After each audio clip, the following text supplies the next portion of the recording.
Hello everyone and welcome back to the MTG Novels Project. Today we're continuing with Chapter 3 of the novels Planeswalker. Again, I just want to note that this novel will include spoilers. If you haven't read the Thran and the Brothers' War, I advise you to read those novels first if you do not want spoilers. Coach at the Card Bazaar has an excellent rendition of both the Brothers' War and the Thran if you're interested. There are links in the description.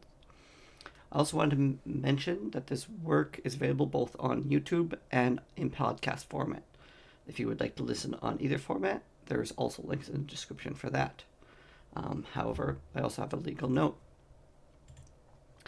This is an unofficial audiobook with the original contents belonging to Wizard of the Coast.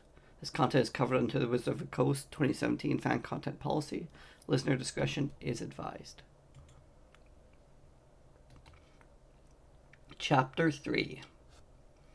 Morning came to the Thran ridge and found Zancha sitting at the bottom of a transparent sphere as it drifted above springtime mountain meadows.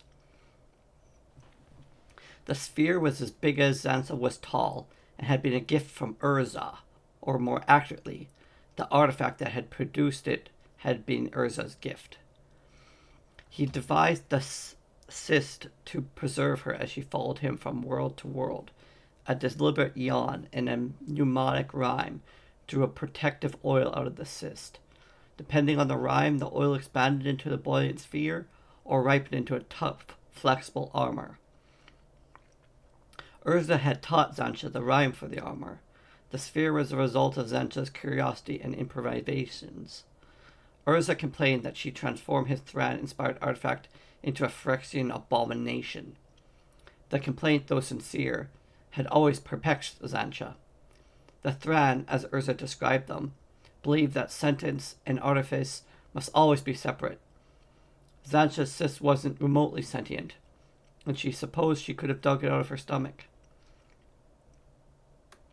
But it had become part of her, no different than arms, or Urza's faceted eyes. Besides, she hadn't discovered how to make her sphere. Urza would have had to provide her with food, clothing, and all the other things a flesh and blood person required, because Zancha thought she was almost as old as Urza, was indubitably flesh and blood, and just as indisputably Phyrexian. Zancha willed the sphere higher, seeking the swift wind streams up well above the mountains. She had a long journey planned and needed strong winds if she was hoping to finish it before Urza returned from the south. The sphere rose until the landscape resembled Urza's tabletop, and the sphere began to tumble. Tumbling never bothered Zancha. With or without the cyst, she had a strong stomach and an unshakable sense of direction. But tumbling wasted energy, and Zancha raised her eyes level with her shoulders. One straight out in front of her, the other extended to the side. The tumbling stopped. Then she pointed, both arms extended in the direction she was to travel, and rotated her hands so they were palm up. She thought of rigging and sails. A firm hand on the tiller board, and the sphere began to move against the wind. It was slow going at first, but before the sun had risen another 2 handspans, Zancha was scuttled north faster than any horse could run. Zancha couldn't explain how the sphere stayed aloft. It wasn't sorcery. She had no talent for calling upon the land. Urza swore it wasn't anything to do with him or his artifacts, and refused to discuss the matter. Zancha thought it was no different than running. The whys and wherefores wasn't important, as long as she found what she was looking for, and got home safe. But questions lurked where Zancha's memories began. They crept forward once the sphere was moving smartly, and there was nothing to do but think and remember. The beginning was liquid, thick and warm as blood, dark and safe. After the liquid came light and cold, emptiness and hard edges, a dim chamber in the fane of flesh. The first place she'd known, a soot-stained monolith of Phyrexia's fourth spear. Her beginning wasn't birth, not as Urza had been born from his mother's body.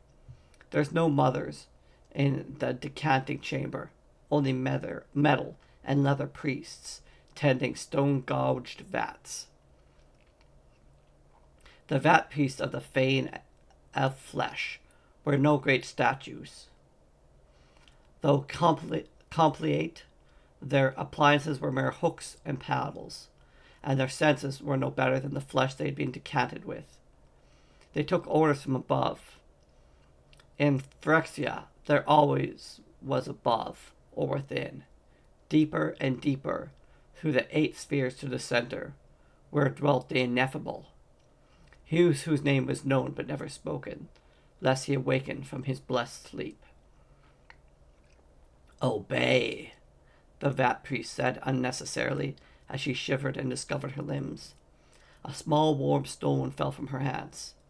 The vat priest had said it was her heart, and took it from her. "There's a place," they said, "in Phyrexia. Everything had a place. Without place there was nothing, where hearts were kept." Her mistakes would be written on her heart, and if she too many mistakes, the ineffable who dwelt at Phyrexia's core would make her part of his dreams, and that would be the end of her. Obey and learn.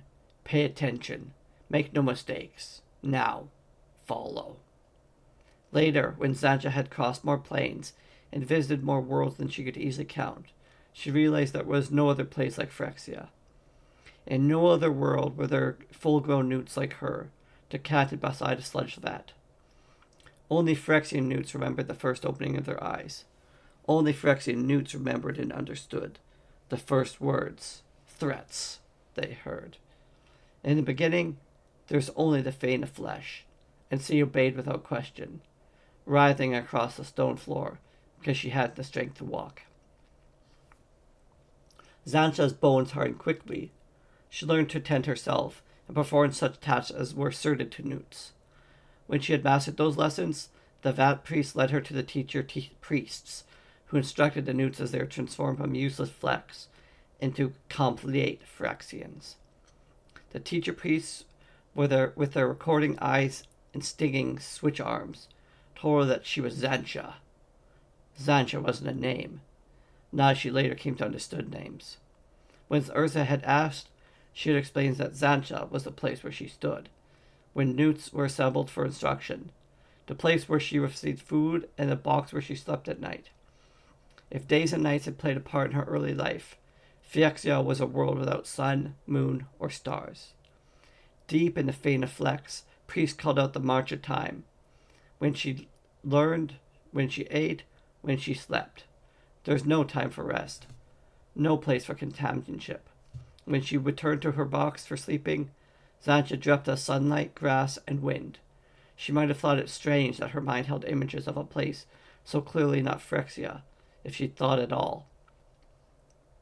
Even now, more than 3 millennia after her first awakening, Xantcha didn't know if she'd been the only newt who dreamed of green, sunlit world, or if the ineffable had commanded the same dreams and longing for every newt that learned beside her.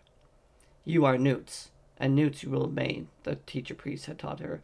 "You are destined to sleep in another place, and prepare the way through those who follow. Listen and obey." There were many other newts in the Fane of Flesh, organized into cadres, and marched together through their educations. All newts began the same way, with meat and bones and blood-filled veins. Then, according to their places in the ineffable design, tender priests excised their flesh and reshaped their bodies with tough amalgams of metal and oil, until they were completed. After each reshaping, the priests sent the excised flesh and blood to the renderers. Eventually it was returned to the vats. When the newt was fully reshaped, the tenders immersed it in the glistening oil. A Phyrexian's first time in the great fountain outside the Fane of Flesh.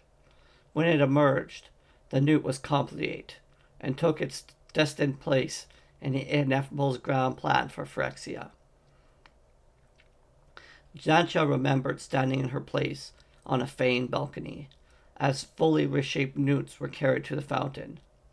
She remembered the cacophony as newly completed Phyrexians emerged into the glare and glow of the 4-sphere furnaces. To the extent that any newt felt hope, It hoped for a good completion, a privileged place. The knowledge that she would forever be bound to Newt's body, with greater pain than any punishment the priest had ever lashed across her back. Hatred had no place in Phyrexia. Contempt replaced hatred, and looked down on the special Newts, whose destiny was to sleep in another place. Xantia looked forward to the moments when she was alone in her box with her dreams. When she went to sleep, dreamed her dreams, she was always done, and awoke beneath the bald, grey sky of the first sphere. There were different Teaser priests tending to her cadre. The new priests were larger than those in the vein of flesh, more metal than leather. They had 4 feet and 4 arms. Their feet were clawed, and each arm ended in a different metal weapon. They were supposed to protect the Newts from dangers of the first sphere. Newts had never dwelt in the first sphere, but the forum teachers were not honored by their new responsibilities. They adored their orders without enthusiasm until one of the Newts made a mistake. Newt you are, and Newt you shall remain forever, they recited, as they dealt out punishment with one hand after the other.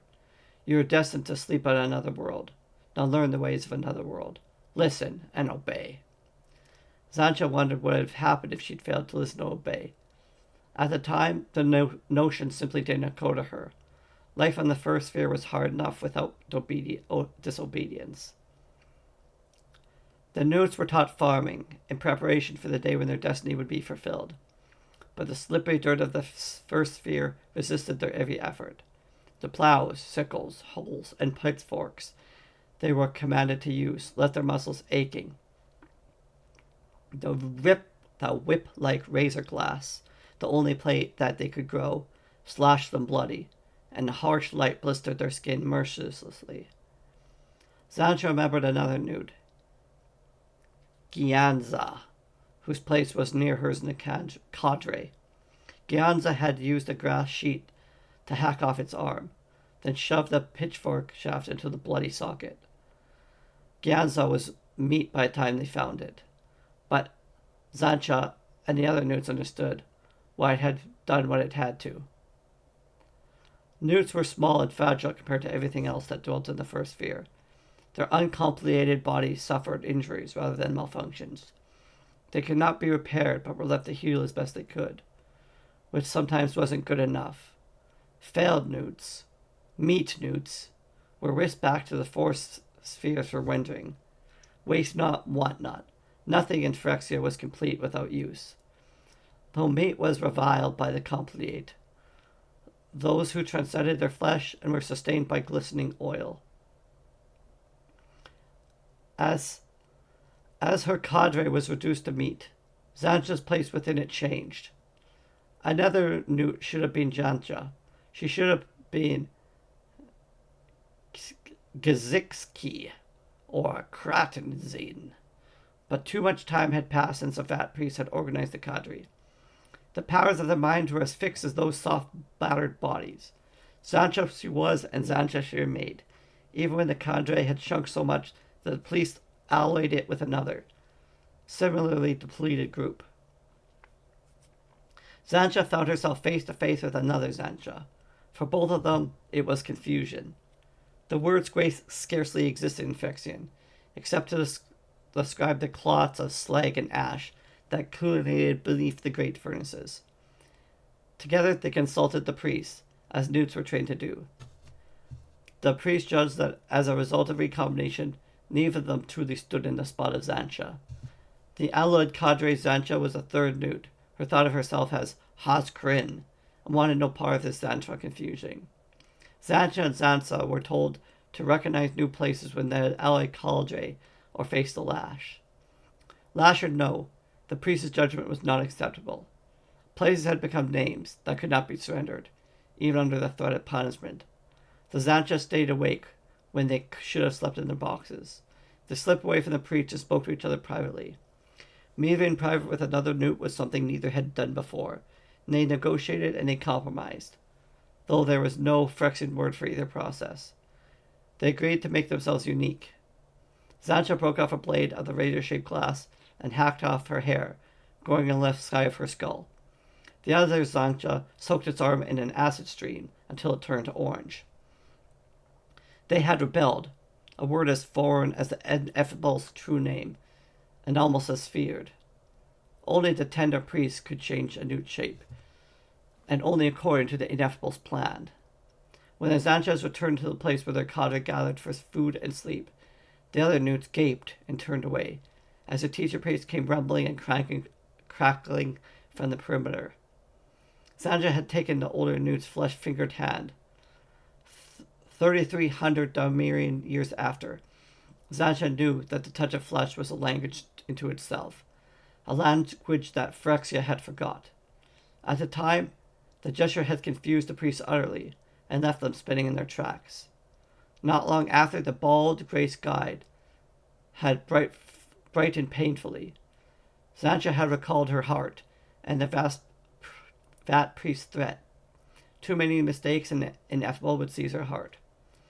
Until the other Zancha had tumbled into her life, she made less than her share of the cadre's mistakes. But perhaps one mistake, if it were great enough, was enough to rouse the Ineffable. She thought the shining creature who descended from the too bright sky was the Ineffable. He was nothing like the priests she'd seen, and nothing at all like a newt. His eyes were intensity, red, and abundance of teeth filled his protruding jaw, and she'd known, perhaps of that jaw with teeth, that it was he. The Ineffable was he, and not in any way of the newts and priests. "You can call me Gix," he said, using his toothsome jaw to shape the words in an almost newtish way, though he didn't have the soft flesh that were useful for eating, but got in the way of a proper Phyrexian pronunciation. Gix was a name, and the first true name Zancha had ever heard, because it couldn't be interpreted as a place within the cadre. Gix was a demon, a Phyrexian who looked upon an Ineffable's face with his own eyes, and who, while the Ineffable slept, controlled Phyrexia. From a newt's lowly perspective, a demon might just as well be the Ineffable. Gix offered his hand. The only sound Zancha heard was a slight whirring as his arm extended to at least twice his height. As Gix's hand unfurled, black talons sprang from each elegantly articulated finger. He touched the other Zancha's lightly beneath its chin. Zancha felt trembling terror in the other newt's hand. The demon's talons looked as if they could pierce a priest's leather carapace or go straight through a newt's skull. A blue-green spark left from the demon to the other Zancha, whose hand immediately warmed, relaxed, and slipped away. Deep, pitching rumbling came out of the demon's throat. He lowered his hand. His head swiveled slightly, and Zancha felt a cold, green light take her measure. Gix didn't touch her as he touched the other Zancha. His arm retreated, each segment clicking sharply into one behind it, then more whirring as his jaw assumed a sickening smile. Zancha. All remained doubts about the difference between names and places vanished. Zancha had become her true name, and confronted with him, Zancha became her. The notions of male and female, dominance and submission, were already in Zancha's mind, rooted in her dreams of soft green grass and yellow sun. "You will be ready," the demon said. "I made you. No simple rendering for you, Zancha. Fresh meat, fresh blood, brought here, from the place where you will go, there where you will conquer. You have cunning. Their boldness and their unpredictability, Zancha. But your heart is mine. You are mine forever." The demon meant to frighten her, and he did. He meant to distract her, while a green-blue spark shone on his shiny brass brow. In that, he was less successful. Zancha saw the spark race towards her, felt it strike the ridge between her eyes, and bury itself in the bone. The demon had inserted himself in her mind. He made himself glorious before her. At least that's what he tried to do. Zancha felt the herb towards him in awe and obedience, to feed him with the mind storm turbulence no complete Phyrexia could experience, except by proxy. Gix made promises in Zancha's mind. Privilege, power, passion, all of them are irreversible or meant to be irresistible. But Zancha resisted. She made a new place for herself within herself. It wasn't terribly difficult. If there could be two Zanchas within the cadre, there could be two within her mind. A Zancha who belonged to Gix, and a Zancha who did not. She filled the part that belonged to Gix with images from her dreams. But blue skies, green grass, and gentle breezes. The demon drank them down and then spat them out. The light went out of his eyes. He turned away from her to the others in the cadre and found them more entertaining. For her part, Zancha stood very still. She had denied the demon, rejected him before he could reject her. She seemed instant annihilation, but the ineffable did not seize her. Whatever else she had done, it was not a great enough mistake to destroy her heart.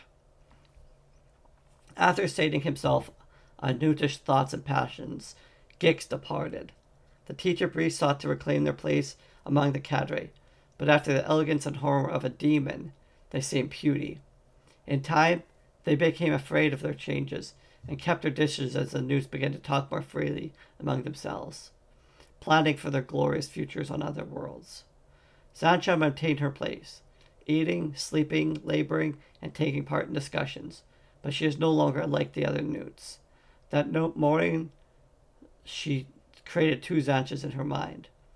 She had transformed herself, as surely as the tender priest reshaped newts in the vein of flesh. She is aware of herself as no one else, except Gix, seemed to be.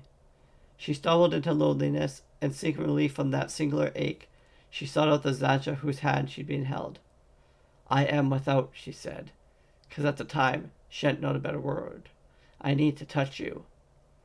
She offered both hands, but the other Zancha had reeled backwards, screaming as if they were in terrible pain. The rest of the cadre swarmed between them, and Zancha was lucky to survive. Zancha remembered the newt that had sawed off its arm with the razor grasp, but what she wanted was an end to her isolation, not the end of existence. She considered running away. The first fear was vast. A newt could easily lose herself between the shimmering horizon. But if she placed herself beyond her cadre and its priests, Zancha would slowly starve.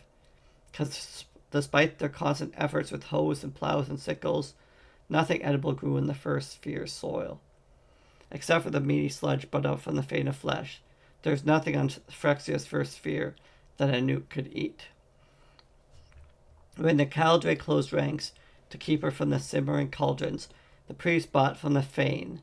Zancha picked up a sickle and cleared a path to her place. 5 newts went down with the cauldron for rendering. 1 priest, too. Zancha went to sleep with a full stomach and the sense that she never reopened her eyes. But neither Gix nor the ineffable came to claim her. Once again, it seemed like she hadn't made a mistake. Others did. Newts began to disappear, a few at a time while they slept. Zancha contrived to make a tiny hole in her box. She kept watch while she'd been asleep, but the inevitable wasn't coming. Instead, priests picked up a box here and box there and took them away. Speaker-equipped priests could spit words faster than soft newt lips. Sometimes they forgot that newts heard faster than they spoke. Zancha had hidden a place on the edge and listened to chittering, metallic conversations. The moment she and the others had been promised, since the canting had arrived. Newts were leaving Phyrexia. They were sleeping on another world. One of the priests had gone through the portal. It didn't like what he had found. Its coils had corroded, its joints had clogged, because water, not oil, flowed everywhere. In fountains across the lake, in the blinding torch in the sky, that was something blue, something black, something speckled, and something streaked with fire. A worthless place, the priest said. Dust and rust, fit only for news. Zancha held her breath as if she held it before Gix. And though she had seen or felt it, she ran her water, and knew at her bones that a place with water from the sky would be a place where she anew could get lost without necessarily starving. She began to make herself more useful, more visible, to the others, in hopes that the priest would pick her box. But though the disappearances counted, the priest did not count her. The cadre withered. Xantcha was certain she would take it away, but there were simply weren't that many left. Then the taking stopped. The newt stopped, and working, sleeping, and working resumed. Xantcha wasn't the only one who listened to the priests. None of them liked what they'd heard. There were problems in the other world. Newts had been expected and destroyed. 13 centuries after the fact, when she and Urza returned to Dominaria, Xantcha had pieced together what might have happened. Attending to some of the oldest chronicles in her collection were accounts of strangers, undersized and equally eerie, whose appearance was sudden, and throughout what was left of Teresier, some 20 years after the Brothers' War had ended. The Dominarians had guessed what the strangers suddenly tromping through their fields were and where they came from, but ignorance had kept them from exterminating the near defenseless newts. But at the time, in Phyrexia, there's only whispers of disaster, thwarted destiny, and newts transformed to meet in a place where not even the ineffable could find them. The whispers reached Xantcha's cadre along with others, that they were to move. New cadres were coming, fresh from the fane. Xantcha caught the sight of them as she dragged her box through the sharp-only grass. The replacement cadres were composed of newts who were bigger than her. No two of the other newts were the same size, and every one was obviously male or female. Xantcha had lost her destiny. She and the rest of her depleted cadre became redundant. Even the tools which they turned the sterile suction soils was taken away, and a food cauldron which always had arrived promptly before periods of work and sleep and work, appeared only before sleep. If the cadre was lucky. Luck, a word that went with despair, denied their promised place. Some newts crawled into their boxes and never came out again. Not Xantcha. As regarded luck, Gix was lucky that she didn't know where to find him or how to destroy him. It took time to grow a newt in the vats, and more time to teach it the most basic tasks and transform it into a Phyrexian. So much time that the male and female newts she'd glimpsed farming her cadre's own plays must have already been growing in the vats when the demon had placed his blue-green spark in her skull. Gix had lied to her. It was a small thing compared to the other hardships she'd endure. Now that her cadre was redundant, but it sustained her for a long time, until another wave of rumor swept across the first sphere. A knife had sliced through the passage that connected the Phyrexia with the other world. It had broken and was beyond repair. Half the larger noobs were trapped on the wrong side. The rest were as redundant as she had become. Without warning, as was usually the case in her Phyrexian life, all the redundant news, including Xantcha, were summoned to the fourth sphere to witness the excoriation of the demon. Gix, the ineffable's plan for Phyrexia's glory, had been thwarted by the knife, and someone had to be punished. Gix's lustrous carapace was corroded and burnt before. She had consigned to the seventh sphere for torment. It was a magnificent spectacle. Gix fought like the hellspawn he was, taking 4 fellow demons into the reeking furnace with him. Their shrieks were momentarily louder than the roars of the furnace and crowds, though they faded quickly. For a while, Xantcha remained in the fourth sphere. She had no place, no assignments. In a place as tightly organized as Phyrexia, a place less newt could have been noticeable. But Xantcha wasn't. She dwelt among the gremlins, even in Phyrexia. Time spent in Gremlin Town couldn't be called living, but gremlins were flesh. They had to eat, and Xantcha ate with them, as she learned things about the flesh no competent priest could teach her. That was Chapter 3. Thanks for listening.